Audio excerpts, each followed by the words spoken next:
Busy day. Andito na naman si Aling Daisy, naka-apron.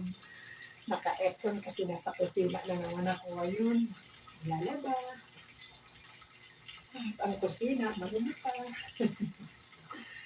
Kahapon talagang totoo lang habang tayo ay nag-premier promotion. Si Nanay Daisy ay sobrang hilo ko talaga kahapon. Oy, kaya minsan hindi ko nababasa yung mga message ninyo. Kasi hirap akong yumuko kahapon. Hirap na paghihiga ako para naman akong lulang-lula. Hindi ko alam kung bakit. Pero kahapon lang talaga nangyari yung ganun sa akin. Uli na hindi na ako nagsabi kay madam at saka kay sir kasi pagagalitan ako. Sasabihin nila na naman sa akin, palagi ka kasi nakatutok sa cellphone mo. Pagpahingahin mo naman yung mata mo. Baka sabihin na naman sa akin kaya hindi na ako nagkwento. Habang ako naman ay busy sa kusina, nandun si Madam Grace. Nanonood ako sa kanyang live. Naka-stay ako sa live ni Ma'am Grace para naman makasupport ako kay Madam Grace. Diyan lang kayo kasi ito yung aking video ito yung aking premiere para bukas. Kaya walang ibang magawa kundi ito sa maruming kusina. Ayun, sandali lang, dyan lang kayo pa.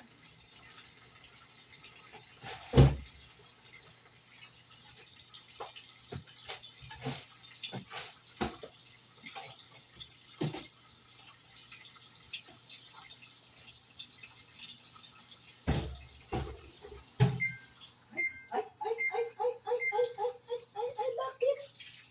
Bakit, oy? Napindot ko. Sandali. Alam ko yan. Oh, yan. Ano ka ba?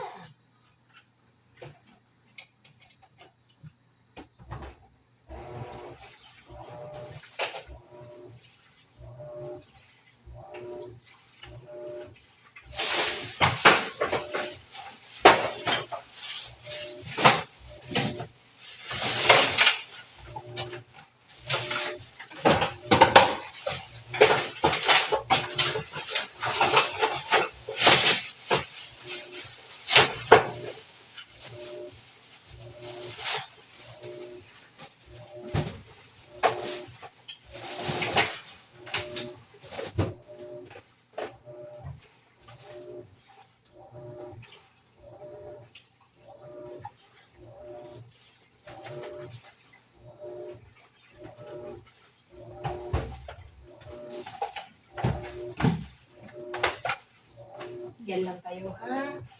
Yan. Panurin nyo si Noray Daisy paano magtrabaho. Na kahit may nararamdaman, sige lang. Dut muna ako sandali kay Ma'am Grace. Ay, nag-end na siya.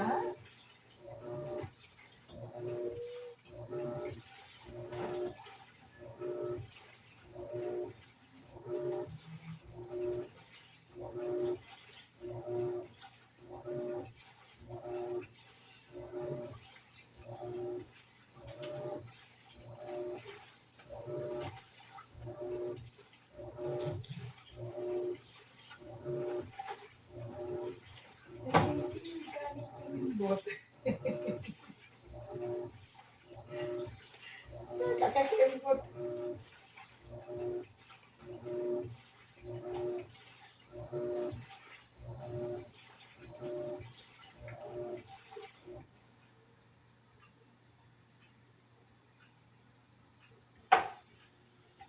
Sabi ni, sabi ni Daphne, doon sa chat message kay Ma'am kay Ma'am kay Ma'am kay Madam Grace. Si Nanay Daisy daw galing kumembot. Yung kakakembot ang nangyari. Nagkasakit. Ay, naku, yung ko ba? Kembot lang yun, anak.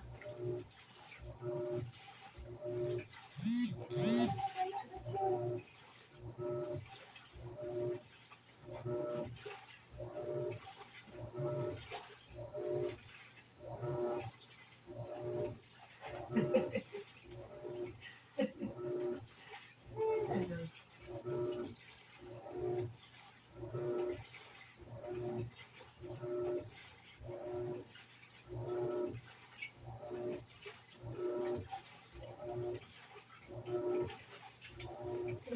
Madam Grace. Oo nga, bakit? Nag-out na ba si Madam Grace? Ang hina ng ng signal nila, no? Baka ikot-ikot siya, oh.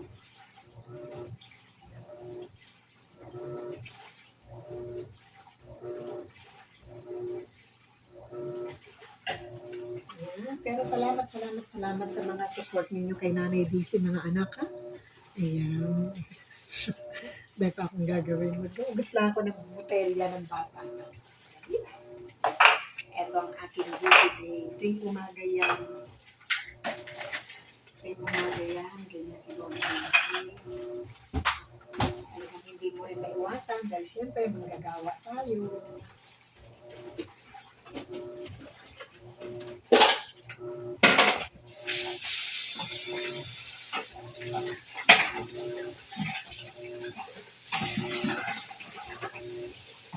Busy day. May hilo pa kaya ako? May hilo pa ako. Pero hindi naman ako kaya lang ako magsabi sa kanila baka pagalitan kasi ako. May hilo pa ako.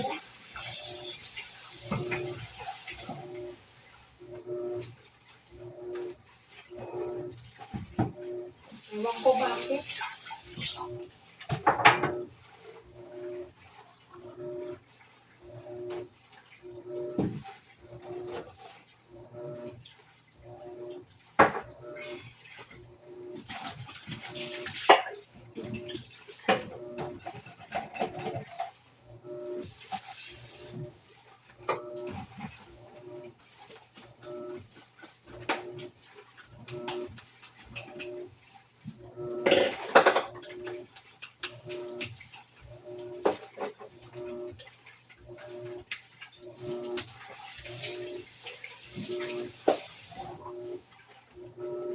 Nako, trabaho again, trabaho. Kailangan natin kumilos para tayo ay sumweldo.